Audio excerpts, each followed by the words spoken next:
Every woman remembers her first blood. The shock, the confusion, the whispered conversations behind closed doors. For some, it was a quiet moment of initiation, for others, a terrifying mystery wrapped in shame.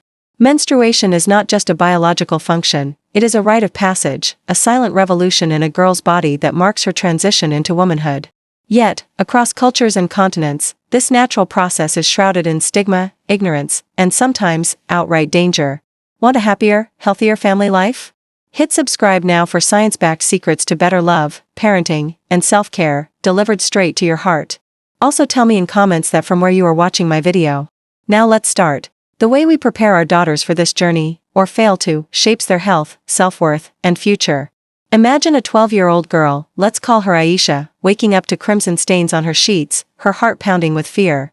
She has heard whispers about becoming a woman, but no one has explained what that truly means. Her mother, bound by tradition, hands her a cloth, mutters about staying pure, and warns her not to enter the kitchen or touch holy books.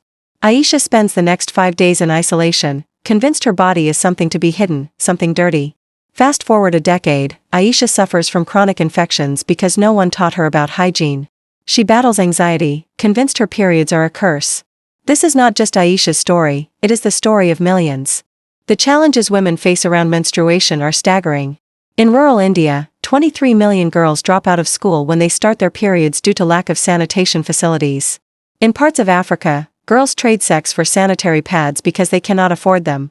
Even in developed nations, the period tax on menstrual products forces women to pay for a biological function they did not choose.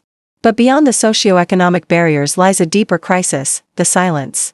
A UNICEF study found that 1 in 3 girls in South Asia knew nothing about menstruation before their first period. In conservative societies, mothers themselves are often uninformed, passing down myths instead of facts. Don't wash your hair during your period, or you'll become infertile.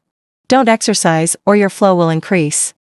These myths aren't just harmless folklore, they can be deadly. Poor menstrual hygiene leads to infections like bacterial vaginosis and toxic shock syndrome. In extreme cases, untreated reproductive health issues spiral into cervical cancer. This is where parents, especially mothers, hold the power to rewrite the narrative.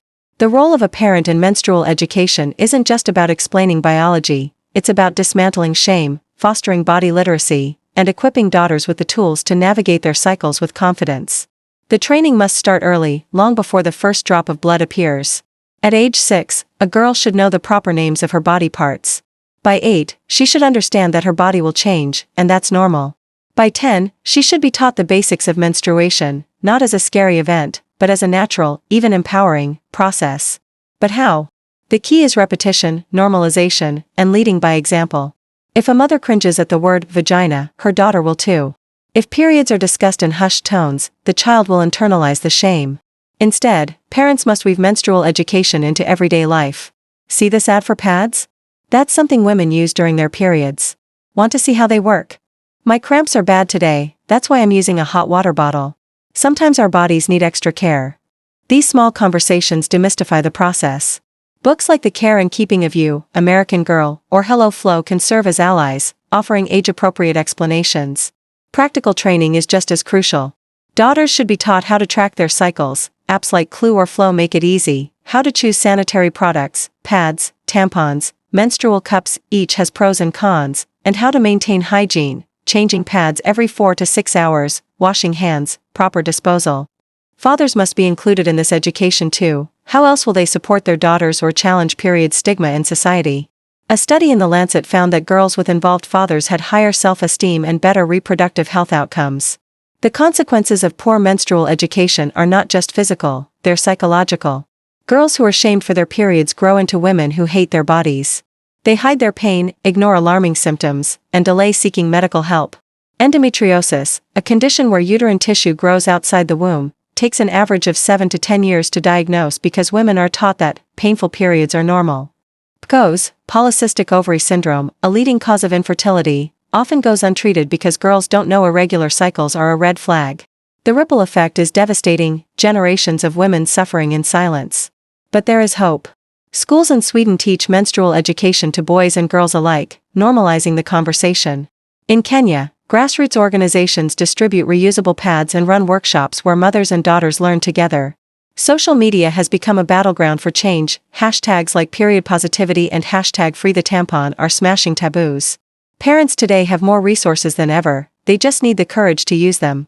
So here's the truth, plain and simple, a girl's first period should not be a crisis. It should be a celebration. A mother's duty is not just to hand her daughter a pad, but to arm her with knowledge, to say, this is your power. Your body is not something to fear. It is something to honor. Because when we train our daughters right, we don't just protect their health, we set them free.